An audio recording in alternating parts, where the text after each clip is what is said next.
ایک دفعہ پھر آپ کے ساتھ ہیں اور اب نعت رسول مقبول پیش کی جائے گی اور جادو جنات کے حوالے سے جو آپ سوالات ہم سے پوچھتے ہیں ان کے جوابات شامل کیے جائیں گے۔ اپنے معزز مہمانوں کا آپ کو تعارف کرواؤں، میرے ساتھ موجود ہیں حافظ محمد فرقان۔ السلام علیکم حافظ صاحب۔ جی وعلیکم السلام۔ کیسے ہیں آپ؟ خیریت سے؟ جی الحمدللہ۔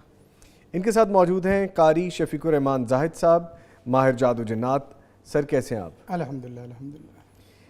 پہلے ہم چلتے ہیں فرقان صاحب کی جانب اور آپ سے گزارش ہے کہ حمد باری تعالیٰ پیش کریں۔ جی وگڑے سارے کم بناندا اللہ اے اللہ اے، وگڑے سارے کم بناندا اللہ اے، وگڑے سارے کم بناندا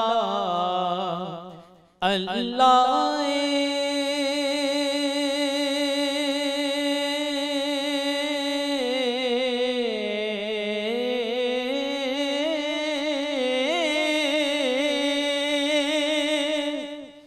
وگڑے سارے کم بناندا اللہ اے، ماڑیاں دی گل بناندا اللہ اے اللہ اے، ماڑیاں دی گل بناندا اللہ اے، پتھر دے وچ کیڑیاں نوں وی فکر نہیں،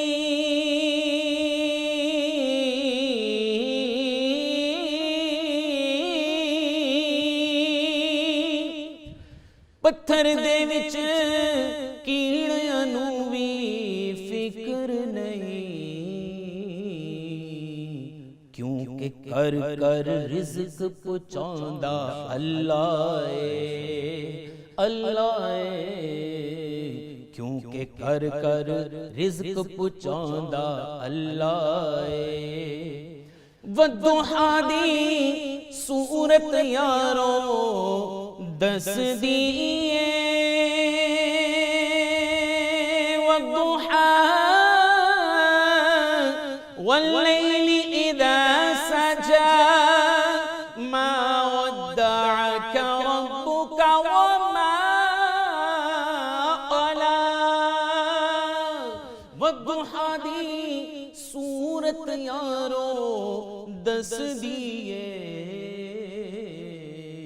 سب تو پہلا نعت سناندا اللہ اے اللہ اے، سب تو پہلا نعت سناندا اللہ اے، مینوں یاد تو کر میں تینوں یاد کراں یاد کراں، مینوں یاد تو کر میں تینوں یاد کراں،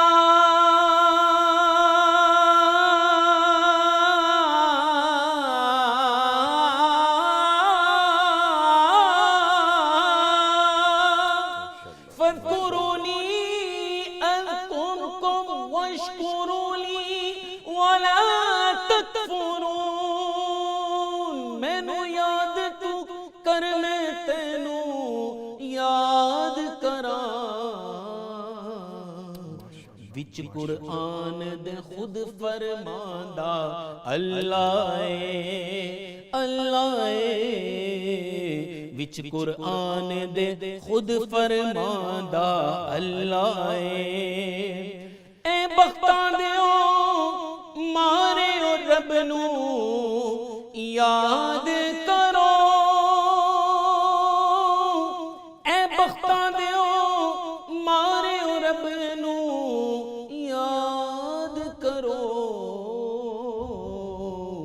ستے ہوئے لیکھ جگاندا اللہ اے میرا اللہ اے، ستے ہوئے لیکھ جگاندا اللہ اے میرا اللہ اے، بگڑے سارے کم بناندا اللہ اے۔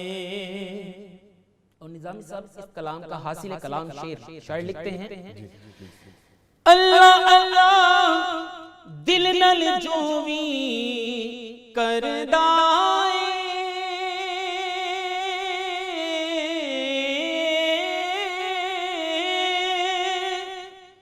اللہ اللہ دل نل جو بھی کردا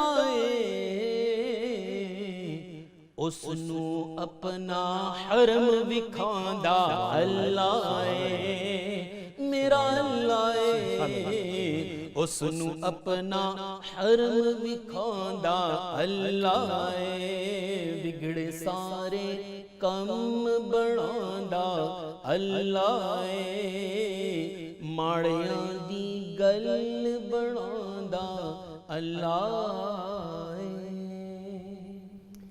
ماشاءاللہ ماشاءاللہ ماشاءاللہ، کیا خوبصورت انداز، کیا خوبصورت آواز، اور جس طرح سے آپ نے پڑھا ہے حافظ صاحب، جی الحمدللہ کمال سر کیا کمال کر دیا آپ نے، الحمدللہ ماشاءاللہ۔ اللہ تعالیٰ آپ کو جزائے خیر عطا فرمائے۔ اور پتہ چل رہا تھا کہ آپ کی فیل کیا ہے، اور ہمیں پتہ چل رہا تھا کہ ہم کہاں پہ جا رہے ہیں۔ الحمدللہ بہت خوبصورت، اللہ تعالیٰ آپ کو جزائے خیر عطا فرمائے۔ سر حافظ صاحب، بڑے لمبے چوڑے سوالوں کی ایک لسٹ ہے میرے پاس، تو آغاز کرتے ہیں۔ جی جی رمضان المبارک کو جادو کے توڑ کے لیے کیسے گزارا جا سکتا ہے؟ یہ پہلا سوال ہے۔ جی بسم اللہ الرحمن الرحیم۔ نظامی صاحب، اصل میں جادو کے توڑ کے لیے جو ہم لوگ دو اہم ترین چیزیں بتاتے ہیں، اس میں سے ایک چیز جو انتہائی اہم ترین ہے وہ دعا ہے، اور دوسری چیز روزہ ہے۔ جہاں یہ دو چیزیں جمع ہو جائیں وہاں اللہ کے خاص فضل و کرم سے جادو کی رمق تک باقی نہیں رہتی، اور رمضان المبارک کا پورا پیکج مل جائے، جی، رمضان المبارک کا پورا مہینہ مل جائے، تو پھر تو جادو کا ستیہ ناس ہو جاتا ہے اگر کوئی کرنا چاہے۔ تو رمضان المبارک میں جو سب سے پہلے کام کرنے والا ہے وہ توبہ استغفار کے ساتھ رمضان المبارک کا آغاز ہے۔ جی، آپ رمضان المبارک میں داخل ہو جائیں لیکن اپنا پہلے سے کیے ہوئے اعمال کا کھاتہ صاف نہ کر سکے تو رمضان المبارک آپ کی زندگیوں میں بیسیوں بھی آ جائیں تو آپ کو فائدہ نہیں ہوگا۔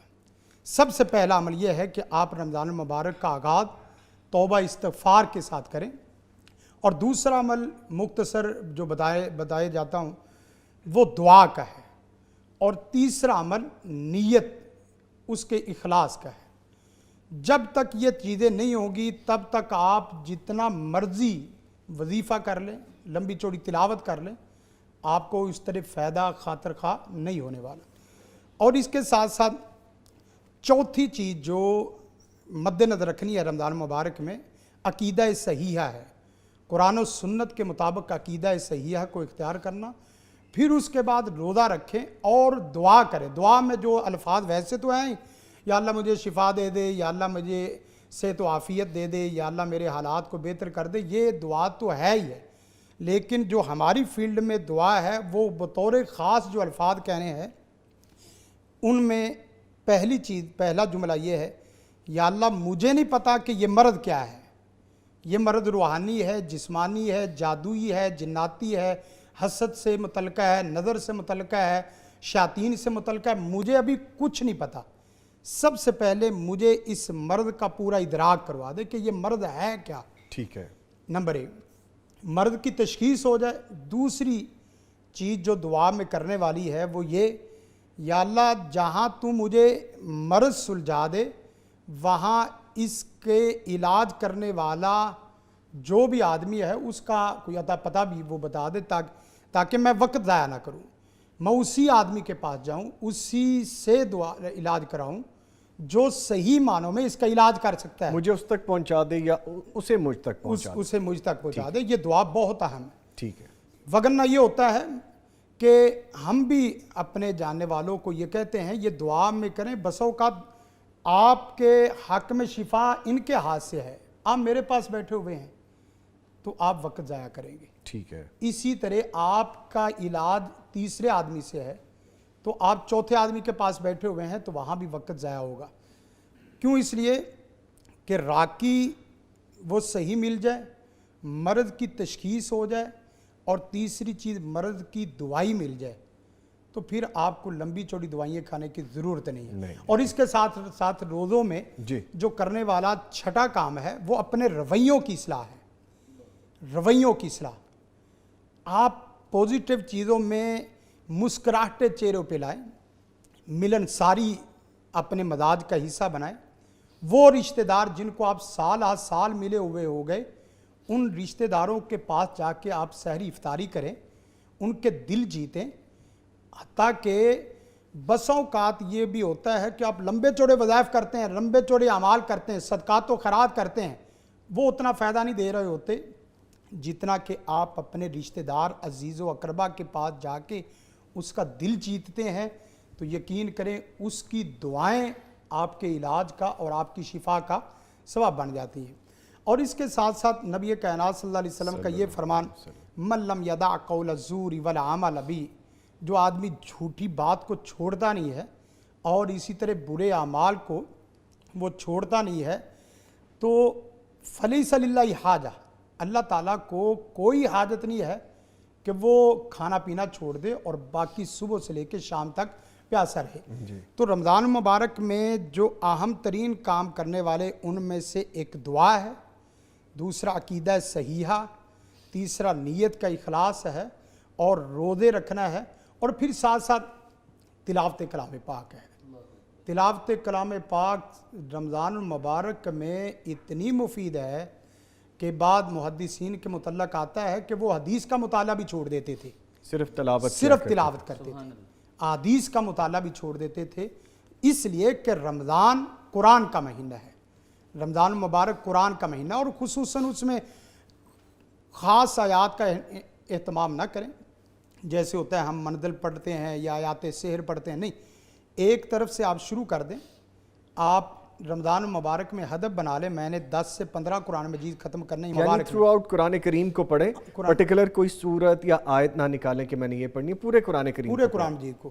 میں نے دیکھا ہے کئی ایک بچیاں انہوں نے 10 12 قرآن مجید رمضان مبارک میں وہ تکمیل کی، تو اس کے بعد اتنا جادو میری پڑھائی سے نہیں ٹوٹا جتنا کہ اس کی اپنی پڑھائی سے ٹوٹ گیا۔ اللہ اکبر، اللہ اکبر۔ اس لیے کہ وہ براہ راست قرآن سے جڑ گئی، اور قرآن مجید کے متعلق آتا ہے اقرأ القرآن، قرآن مجید کو پڑھا کرو، اس لیے کہ آپ کا یہ سفارشی بن جائے گا۔ جس کا دوست، جس کا محب، جس کا وفادار قرآن بن جائے تو قرآن تو اس کو جہنم سے بچانے کا بھی سبب بنے گا، چاہے جائے کہ جادو تو مسئلہ ہی کوئی نہیں۔ تو اس لیے تلاوت کلام پاک، اور خصوصاً ہم لوگ جو سحری اور افطاری کا وقت ہوتا ہے وہ سحری کرنے میں اور افطاری کرنے میں گزار دیتے ہیں، وہاں چند منٹ 5 منٹ الگ اللہ سے میٹنگ کر کے دعا کریں، یا اللہ یہ مرض میرے سے قوت طاقت والا نہیں ہے، تو مجھے شفا عاجلہ کاملہ عطا فرما۔ انشاءاللہ یہ سحری افطاری کی دعائیں، قرآن کی تلاوت، رویوں کی اصلاح، عقیدے کی اصلاح آپ کے جادو کے خاتمے کا انشاءاللہ سبب بنے گا۔ ٹھیک ہو گیا۔ اچھا، ابھی آپ سر کہہ رہے تھے کہ اگر کوئی ناراض ہے یا آپ ان کے پاس چلے جائیں، ان کے پاس جا کے سحری کریں، افطار کریں، تو سر یہ بھی تو ہو سکتا ہے کہ آپ ان کو بلا لیں افطاری پہ، ان کو سحری پہ بلا لیں، یہ بھی اچھا جسچر ہو سکتا ہے۔ جنہوں نے جادو کیا ہے جی، تو بھئی آپ کے عمل کی قوت اس کے جادو کی قوت سے زیادہ ہے۔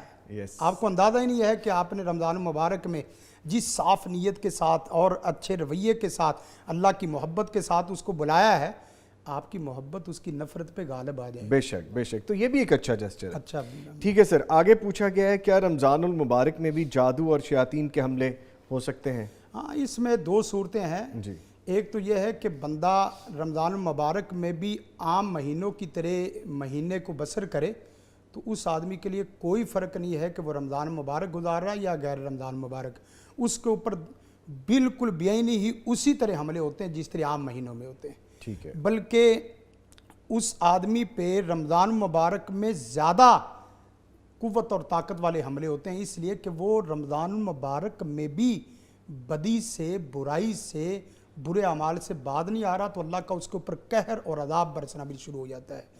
ایک تو صورت یہ ہے جی، اور دوسری صورت یہ ہے کہ بندے کی ازمائش بڑھ جاتی ہے۔ ہمارے پاس جو کیس آتے ہیں، میں سمجھتا ہوں کہ رمضان مبارک میں آدمی کی تھوڑی سی سستی سے اس کے اوپر اتنے زیادہ اٹیک ہوتے ہیں، خصوصاً سحری کے وقت اتنا سخت اٹیک ہوتا ہے، اور افطاری کے وقت، سحری کے وقت اس لیے تاکہ یہ روزہ نہ رکھ سکے اور پھر ساتھ افطاری کے وقت تراویح وغیرہ کا اور باقی چیزوں کا دعا کا اہتمام نہ کر سکے۔ تو شیاطین کے رمضان المبارک میں حملے کا رکنا یہ صرف اس وجہ سے ہو سکتا ہے کہ آپ اللہ سے جڑ جائیں اور آپ کے شیاطین وہ ٹوٹ جائیں۔ اگر آپ رمضان المبارک میں اللہ سے نہیں جڑے تو آپ کے یہ حملے باقاعدہ مسلسل چلتے رہتے ہیں۔ میں نے دیکھا ہے کہ رمضان المبارک میں بسا اوقات بچیوں کے اوپر خصوصاً اتنی سخت حملے کی شدت ہوتی ہے کہ اس طرح کی شدت عام دنوں میں نہیں ہے۔ اس کی وجہ پتہ کیا ہے نظامی بھائی؟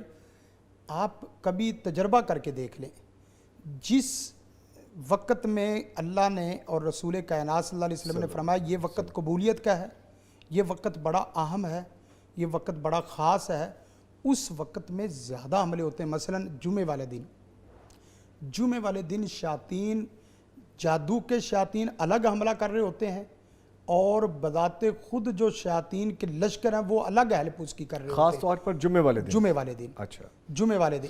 اسی طرح رمضان المبارک میں بھی یہ شیاطین عام مہینوں سے زیادہ ایکٹیو ہو جاتے ہیں، اس لیے کہ رمضان کا مہینہ اگر اس کا اچھا لگ گیا تو باقی مہینوں میں ہمارا سارا توڑ ہو جائے گا اور جادو ختم ہو جائے گا۔ اچھا جی، پھر یہ پوچھا جا رہا ہے کہ جادو کے توڑ میں سب سے مؤثر وظیفہ کون سا ہے؟ ہر آدمی کا اور ہر عامل کا اپنا تجربہ ہے، لیکن ہم نئے تجربے کرنے سے بہتر ہے وہی تجربہ لیں جو نبی رحمت صلی اللہ علیہ وسلم نے ہمیں حدیث میں رہنمائی فرمائی ہے۔ صحیح حدیث ہیں تینوں۔ پہلی دعا، میں سمجھتا ہوں کوئی آدمی جادو کے توڑ کے لیے نہیں، جادوگروں کے توڑ کے لیے یہ وظیفہ اگر تجربے کے طور پہ بھی لے اور جادوگروں کے گھروں کے اندر، جادوگروں کی دکانوں کے اندر ڈیرا لگا کے بیٹھ جائے، صحیح عقیدے کا مالک ہو، نماز کا پابند ہو، قرآن و سنت کے اوپر عمل کرنے والا ہو، اتباع سنت کرنے والا ہو، پھر اس کے بعد یہ وظیفہ کرے، میں رب سے ڈر کے کہتا ہوں کہ آپ کے سامنے وہ زیادہ دیر بیٹھ اور ٹک نہیں سکتا وہ آدمی جو جادو کرنے والا، کروانے والا نہیں۔ وہ کون سا وظیفہ؟ نبی اکرم محمد صلی اللہ علیہ وسلم کے متعلق آتا ہے کہ آپ ایک وادی سے گزر رہے تھے تو آپ کے متعلق شیاطین ایک پوری مکر و فریب اور اس طرح کی چال چل رہے تھے کہ آپ کو آگ کے انگاروں سے جلسانا ہے۔ اس وقت سیدنا جبریل علیہ السلام نے یہ وظیفہ بتایا، اعوذ بکلمات اللہ التامات اللتی لا یجاوزہن بر ولا فاجر من شر ما خلق وبرا وذرا ومن شر ما ينزل من السماء ومن شر ما يعرج فيها ومن شر ما ذرا في الارض ومن شر ما يخرج منها ومن شر فتن الليل والنهار ومن شر كل طارق الا طارق يترك بخير یا رحمان۔ یہ ایک 2 منٹ نہیں لگتے، اور اس کا ترجمہ بھی آپ دیکھیں، میں اللہ تعالیٰ کے ان تام کلمات کے ساتھ پناہ مانگتا ہوں جن تام کلمات کے ساتھ کھڑی کی ہوئی دیوار کو نہ کوئی نیک آدمی نہ کوئی فاجر آدمی اس کو کراس کوئی نہیں کر سکتا، تجاوز کوئی نہیں کر سکتا۔ حتیٰ کہ یہ ہے کہ مخلوق کیا کہ آگیا ہے، خالق کا بارہ ودارہ، جو اس نے مخلوق پیدا کی، جو اس نے مخلوق کو پھیلایا اور چلایا، اور وہ مخلوقات جو آسمان سے نیچے اتر رہی ہے اور وہ مخلوقات جو زمین سے آسمان کی طرف جا رہی ہے، وہ مخلوقات جو زمین کے اندر جا رہی ہے اور وہ مخلوقات جو زمین سے باہر نکل رہی ہے، گویا کہ یہی تو چیزیں ہیں۔ ان تمام چیزوں سے پناہ کے لیے اگر کوئی وظیفہ ہے تو یہ وظیفہ اعوذ بکلمات اللہ التامات اللتی لا یجاوزہن بر ولا فاجر۔ اور اسی طرح سیدنا کعب اخبار کے متعلق آتا ہے، موطا امام مالک میں، امام البانی نے صحیح قرار دیا ہے اسے، انہوں نے بڑے عجیب لفظ لکھے ہیں نظامی صاحب سر۔ انہوں نے کہا کہ یہودی میرے اوپر اتنا جادو کر رہے تھے، اتنا سخت جادو کر رہے تھے اور بار بار حملے کر رہے تھے کہ مجھے ڈر تھا کہ وہ اپنے جادو کی وجہ سے مجھے ہانکنے والا گدھا اور بھونکنے والا کتا بنا دیتے۔ اللہ اکبر، اللہ اکبر۔ یعنی دماغ سے خالی کر دیتے اور مجھے بالکل انسان کی صفت سے خالی کر دیتے۔ وہ کون سا ہے؟ اعوذ بوجہ اللہ العظیم الذی لیس شیء اعظم من وبکلمات اللہ التامات اللتی لا یجاوزہن بر ولا فاجر وباسماء اللہ الحسنی کلھا ما علمنا وما لم نعلم من شر ما خلق وبرا ذرا۔ اور ایک تیسرا وظیفہ، یہ تو میرے پاس میں ایک کیس لے رہا تھا تو کیس لیتے لیتے وہ اتنا شیطان سرکش تھا کہ مجھے کہنے لگا کہ آپ سب اب اس کی ہم نے جان چھوڑی، آپ اپنی فکر کریں، آپ اپنی فکر کریں، ابھی ہم آپ کے اوپر حملہ کرنے والے ہیں۔ آپ کو کہا جا مجھے رہا اس تھا؟ نے کہا۔ اچھا، تو میں نے کہا بھی دیکھ بات سن، میں نے پہلے تو اسے مزاح میں لیا، پھر جس وقت اس نے کچھ سخت لفظ استعمال کیے کہ ہم ابھی آپ کو ایسے جو نا وہ تہس نہس کر کے رکھ دیں گے، میں نے کہا دیکھ ادھر کملا آدمی، تجھے پتہ ہی نہیں ہے کہ ہم کس کے ساتھ تعلق رکھنے والے ہیں۔ میں نے کہا ادھر دیکھ، اس طرح ہاتھ کیا، میں نے اسی طرح کر کے اللہم انت عاضدی ونصیری بیکا حول و بیکا اصول و بیکا اقاتل، تو یقین کریں کہ اس وظیفے کے پڑھنے سے وہ شیطان اس طرح اچھل کے دیوار کے ساتھ شیاطین کو قتل کرتا، شیاطین کا قتل ہے۔ جی جی، ہاں میں نے کہا تصحیح یہاں پہ بالکل ضروری ہے ذرا۔ بالکل شیاطین کے قتل۔ تو یہ 3 وظیفے اور اس کے ساتھ ساتھ بسم اللہ الذی لا یضر مع اسمہ شیء فی الارض ولا فی السماء وهو السمیع العلیم، اس کے اگر عمل کو مستقل بنیادوں میں اختیار کر لیں، صبح دوپہر شام ہر نماز کے بعد، تو اللہ سے ڈر کے کہتا ہوں نہ جادو رہے گا، نہ جادو کرنے والا رہے گا، نہ جادو کروانے والا رہے گا امن، ایمان، سکون، سلامتی رہے گا، اللہ کا اللہ کا نام نام رہے رہے گا۔ گا۔ سبحان اللہ۔ حافظ فرقان بڑی دیر سے نا آپ کو سن بھی رہے ہیں اور بڑے نماغ سے، کچھ پوچھنا چاہ رہے ہیں آپ حافظ صاحب؟ کوئی چیز آ رہی ہے ذہن میں آپ کے؟ میں ان کی گفتگو ہی سماعت کر رہا تھا جادو کے حوالے سے، جی، تو مطلب شیاطین کا جس طریقے سے مطلب حملہ کیا جاتا ہے، تو میں یہ مطلب پوچھنا چاہ رہا ہوں کہ ان شیاطین کو کنٹرول کرنے کے لیے جو مطلب وظائف یہ بتا رہے ہیں حافظ صاحب، تو انہی وظائف کے ذریعے ان کو کنٹرول کیا جا سکتا ہے یا کہ اور بھی قرآن و سنت کے لحاظ سے ان کو کچھ کیا جا سکتا ہے؟ سر جی اصل تو چیز قرآن و سنتی ہے، بے شک۔ نئے طریقوں میں کچھ ایسی چیزیں آ سکتی ہیں جو قرآن و سنت کی چھتری کے مطابق ہوں، قرآن و سنت کی تعلیمات کے مطابق ہوں، تو اس میں کوئی حرج نہیں ہے۔ آپ صدقہ خیرات کے ذریعے کر سکتے ہیں، آپ دعاؤں کے ذریعے کر سکتے ہیں، آپ لوگوں کے سر پہ شفقت کا ہاتھ رکھ کے کر سکتے ہیں۔ چھوٹے چھوٹے بچوں کو میں نے دیکھا ہے، بعض لوگوں کو میں یہ وظیفہ، یہ عمل و نسخہ بتاتا ہوں کہ آپ کچھ نہ کریں، ایک ٹافی کا پیکٹ لے لیں، ٹافیوں کا پیکٹ، لیکن وہ ٹافی نہ لے جو گلا خراب کرنے والی ہے، کھٹی نہ لے، میٹھی لے۔ ہاں بالکل، اچھی مزیدار۔ تو وہ آپ ٹافی لے کے بچوں کے ارد گرد چلے جائیں، تو چھوٹے چھوٹے بچوں کو آپ روزانہ نے آج صحیح 2-3 دن بعد ایک ٹافی دینے کی عادت بنا لیں، یقین کریں بچے آپ کا دل سے انتظار کریں گے، حتیٰ کہ وہ بچے جو دل سے دعا دیں گے تو وہ دعا آپ کے جو کام آئے گی نا، وہ کوئی بڑا نسخہ نہیں آئے گا۔ اس طرح ایک واقعہ نوٹ کرتا ہوں، سبحان اللہ۔ ایک خاتون تھی، اس کے یہ مولانا عبد المالک مجاہد صاحب نے اپنی کتاب میں دعاؤں کی قبولیت، اس طرح کی کتاب ہے، انہوں نے اس واقعے کو نقل کیا ہے، بڑا زبردست واقعہ، انہوں نے بڑے اچھے واقعات نقل کیے۔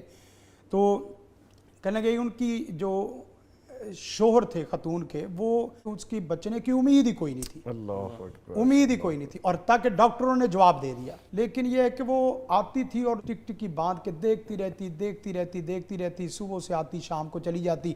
ایک دن ہوا اس طرح کہ اچانک وہ ہنستے کھیلتے ہوئے خود ہی اٹھ کے کھڑا ہو گیا۔ ڈاکٹر حیران تھے، پریشان تھے، انہوں نے کہا ابھی ایسا کون سا کوئی وظیفہ اور دوائی ہے جس کو ہم نے لا علاج قرار دیا ہے، وہ ہنستے کھیلتے خود ہی کھڑا ہو گیا ہے۔ اس نے ڈاکٹر نے بڑھیا سے پوچھا بھی آپ ہی بتاؤ کہ آپ کس امید سے آتی تھی اور جا کے کیا کام کرتی تھی؟ آپ ہی بتاؤ آپ نے کیا کیا ہے؟ جی، وہ کہتی کہ میں اس امید سے آتی تھی کہ ایک طبیب حکیم اعلیٰ کی ذات باقی ہے جو اس کے علاج کرنے پہ پورا قادر ہے، بے شک، وہ اللہ تعالیٰ کی ذات ہے۔ اور میں گھر میں جاتی تھی تو چھوٹے چھوٹے بچوں کو جمع کر کے ان کو کھانے کھلاتی، ان کی دل جیتتی اور ان سے دعائیں لیتی کہ بیٹا یہ کھایا تو آپ میرے لیے دعا کرو کہ میرے ہسبینڈ کو اللہ تعالیٰ ہنسی خوشی گھر میں واپس لٹائے۔ تو کہنے لگے بس یہی وہ عمل ہے جس عمل کی برکت کی وجہ سے آپ کا شوہر، آپ کا سرتاج ہنستے کھیلتے ہوئے اٹھایا ہے۔ دعا کی بڑی برکت ہے۔ قاری صاحب یہ معصوم فرشتے، معصوم بچے جو اس طرح سے خالص دل سے دعا کریں، اتنی اثر رکھتی ہے؟ بڑی اثر رکھتی ہے بچوں کی دعا، تو یقین کریں اس کی وجہ یہ ہے کہ انہوں نے دل سے کھانا ہے اور دل سے دعا دینی ہے۔ ہمارے لوگ تو کھاتے ہیں اور کہتے ہیں ڈکار ہی نہیں آیا، مزہ ہی نہیں آیا، دعا دینا تو بہت دور کی بات ہے۔ ان کو کھلاؤ جو دل سے کھاتے ہیں اور دل سے دعا دیتے ہیں، ان کی دعا اللہ تعالیٰ باقاعدہ آپ کو اس کا اثر دکھاتا بھی ہے۔ اس طرح کے ایک اور بھی واقعات، ایک واقعات آتے ہیں ایک اس سے پہلے ایک وظیفہ نوٹ کرتے جی کرواتے پلیز. سورت یوسف کی آیت نمبر 101. ایک دن میں خود ابھی 15 دن پہلے کی بات ہے, میں خود بھی پریشان تھا. میں نے کہا یا اللہ, اب حملہ بڑا شدت والا تھا, تو سارے دن کے لگے ہوئے تھکے ہوئے, اور پھر وہ شدت بھی کافی مجھے محسوس ہو رہی تھی. میں عشاء کی نماز کے بعد مسجد میں بیٹھ گیا, تو اس آیت کو میں نے پڑھنا شروع کر دیا. فاطر السماوات والارض انت ولی فی الدنیا والآخرہ. یقین کریں میں نے خلوت میں 2-4 دفعہ پڑھا ہے, اور اس کے بعد مجھے اللہ نے دکھایا ہے کہ سکون کہتے کس کو ہیں. سبحان اللہ, سبحان اللہ. سکون کہتے, لیکن دعا اصل نہیں, دعا کا تصور جو لینا ہے وہ کیا ہے؟ اے 7 آسمانوں اور 7 زمینوں کو پیدا کرنے والے, میرا والی و وارث اور سرپرست صرف تو ہے, تو اور کوئی نہیں ہے. بے شک. انت ولی فی دنیا. یقین کریں آپ اس دعا کو خلوت میں اللہ کو سرپرست بناتے ہوئے پڑھ کے دیکھے صحیح, آپ کے سارے جہان آباد ہو جائیں گے. آپ کی صبح تو روشن ہیں ہی ہیں, آپ کی شامیں بھی روشن ہو جائیں گی. سبحان اللہ. اور جو واقعہ میں ذکر کر رہا تھا دعا کی برکت کے ساتھ ہی, وہی کہ دعا کے عبد المالک مجاہد صاحب نے یہ واقعہ نقل کیا ہے. ایک بڑھیا عورت تھی, تو اس نے, اس کے بیٹا پوتا بیمار تھا, ہڈی ٹوٹ گئی, اور ہڈی اس طرح ٹوٹی کہ اس کا علاج دوسرے شہر میں ممکن نہیں تھا, اس کے پاس خرچے یا اخراجات نہیں تھے. دعا کرتی رہی. مختصر قصہ یہ ہے کہ وہ ڈاکٹر احمد نامی آدمی تھا. اب ڈاکٹر احمد نامی آدمی کے پاس اس کی رسائی ممکن نہیں تھی, لیکن دعا کے ذریعے اللہ نے کمال کیا دکھایا. آپ اندازہ کریں کہ وہ ڈاکٹر صاحب جس تک رسائی ممکن نہیں تھی, اس نے کسی اور دوسرے شہر میں سفر کرنا تھا, تو وہ سفر میں اتنا مصیبت مشکل میں آ گیا کہ کرتے کرتے اور رستے سے اندر کی طرف سے شارٹ کٹ رستے سے آگے اپنے سفر کو اس نے شروع کیا. تو کرتے کرتے اس کی شام اس عورت کی جھونپڑی پہ جا ہو گئی. اس نے بڑھیا کو دیکھا, بڑھیا نے پانی پلایا. پانی پلانے کے بعد اس نے کہا ماں میرے لائق, کہنے کہ بیٹا آپ کے لائق کیا ہو سکتا ہے, آپ کے لائق کیا ہو سکتا ہے, میرا ایک مسئلہ ہے جو حل نہیں ہو سکتا. لوگ کہتے ہیں کہ ڈاکٹر احمد نامی آدمی ہے, اس کے سوا آپ کا علاج کوئی نہیں کر سکتا. میں بڑھیا عورت ہوں, میرے پاس نہ اخراجات نہ وسائل ہے ہی نہیں, میں کہاں ڈاکٹر احمد کو تلاش کروں اور کہاں اس کے پاس جاؤں اور کہاں اس سے وقت لوں. تو اس تک تو رسائی ممکن نہیں. تو ڈاکٹر احمد نامی آدمی کی آنکھوں میں آنسو آ گئے, کہنے لگی کہ ماں جی ڈاکٹر احمد نامی آدمی تک اللہ تجھے پہنچائے گا نہیں, بلکہ ڈاکٹر احمد نامی آدمی کو گھسیٹ کے آپ کی جھونپڑی میں لے آتا ہے جب دعا کرتے. تو دعا کا اتنا بڑا عمل ہے. تو یہی وظیفہ ہے. یہ 4 وظیفے میں نے بتائے ہیں. ایک تو جبریل علیہ الصلوۃ والسلام والا وظیفہ, دعائے جبریل بھی کہا جاتا ہے اسے, اور دوسرا کعب احبار والا, اور تیسرا اللہم انت عضدی, اور چوتھا بسم اللہ الذی لا یضر, اور ایک ساتھ سورۃ یوسف کی آیت. انشاءاللہ العزیز اس سے پختہ اور اس سے مؤثر میں نے وظیفوں میں بڑھ کے کوئی وظیفے نہیں دیکھے. تو سر گزارش یہ کرتے ہیں, ہم ایک یہ چنک علیحدہ نکال لیں گے اپنے اس پروگرام میں سے, یہ سارے وظیفے ایک دفعہ آرام سے دوبارہ بیان کر دیں پلیز. پہلا وظیفہ یہ ہے اعوذ بکلمات اللہ التامات اللاتی لا یجاوزہن بر ولا فاجر من شر ما خلق وبرا وذرا من شر ما ينزل من السماء ومن شر ما يعرج فيها ومن شر ما ذرا في الارض ومن شر ما يخرج منها ومن شر فتن الليل والنهار ومن شر كل طارق الا طارق يطرق بخير یا رحمان. اور دوسرا وظیفہ جو کعب احبار والا, جو یہودیوں کے متعلق کہ مجھے ہانکنے والا گدھا یا بھونکنے والا کتا بنا دیتے, وہ بہت اہم ہے. اعوذ بوجہ اللہ العظیم الذی لیس شیء اعظم منہ وبکلمات اللہ التامات اللاتی لا یجاوزہن بر ولا فاجر وباسماء اللہ الحسنی کلھا ما علمنا وما لم نعلم من شر ما خلق وبرا وذرا. یہ بھی بہت زبردست وظیفہ. اور تیسرا وظیفہ اللہم انت عضدی ونصیری بک احول وبک اسول وبک اقاتل. چوتھا وظیفہ بسم اللہ الذی لا یضر مع اسمہ شیء فی الارض ولا فی السماء وهو السمیع العلیم. اور پانچواں فاطر السماوات والارض انت ولی فی الدنیا والآخرہ. یقین کریں جب ولی جی پڑھتے ہیں نا زبان آگے نہیں چلتی, اس لیے کہ والی و وارث جب مل جائے نا تو کسی ادھر ادھر کے بندے کی ضرورت نہیں رہتی. سیشن بڑا زبردست آج کا رہا ہے قاری صاحب, کیونکہ آپ نے ایسے وظائف بتا دی ہیں جو بڑے عرصے سے لوگ شاید انتظار میں ہوں گے, اور ہمیں بڑے کوسچنز آتے ہیں اس پہ کہ یہ والا وظیفہ بتائیں. آج آپ نے 5 وظیفے اکٹھے بتا دیے. آج تو آج رمضان آ رہا ہے نا, اچھا رمضان کی برکتیں, رمضان کی برکتیں. رمضان جی پلیز. مختصر سا سوال میرے ذہن میں آ رہا تھا کہ حافظ صاحب جس طرح آج کل کے عامل حضرات ہیں جو مطلب جنات بھی ہم نے سنا ہوا ہے کہ جنات میں بھی مسلمان بھی ہیں اور غیر مسلم بھی ہیں, تو عامل حضرات جو مطلب غلط قسم کے وظائف کرتے ہیں اور کنٹرول کرتے ہیں شیاطین کو, تو جو غیر مسلم جنات ہیں وہ تو اس میں شامل ہوتے ہیں, تو جو مسلمان جنات ہیں ان سے بھی کیا یہ کام لے سکتے ہیں؟ جی قرآن مجید نے واضح فرمایا وَأَنَّا مِنَّا الصَّالِحُونَ مِنَّا دُونَ ذَلِكَ وَأَنَّا مِنَّا الْمُسْلِمُونَ مِنَّا الْقَاسِطُونَ. جنوں میں کچھ نیکوکار بھی ہیں اور کچھ بد بھی ہیں, اور جنات میں مکاتب فکر بھی ہیں, اور جنات میں پورے مسالک کے ساتھ مذاہب بھی ہیں.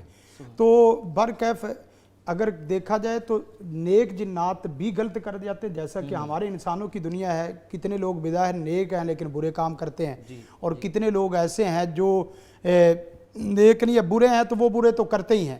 تو بالکل بیعینی ہی جس طرح ہماری دنیا ہے اسی طرح ان کی بھی دنیا ہے.